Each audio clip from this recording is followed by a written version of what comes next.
si Tres? Wala dala-dala hindi kita. Ano, sabi ko nga pala. Ay, ikaw pala, Marie. Hindi ko si Tres eh. Usapin mo nga yan.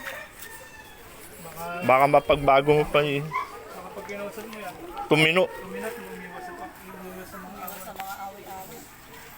Ito, Hello po, tita. Andiyan po si Tres?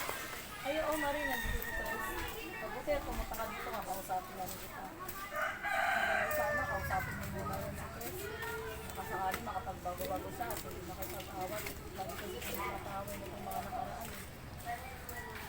tuloy pati tatay niya. Tuloy yung tatay niya, lagi siyang Kapagbuhatan ng kamay ko, hindi binubuo pa tita. Sige po. Kinausap ko na rin po siya dati. Kasi talagang matigas po ang ulo. Kaya tuloy yung tatay niya, pag nakikita siyang lagi nakikipag-away, mapagbubuhatan siya ng kamay. Hello po, tita.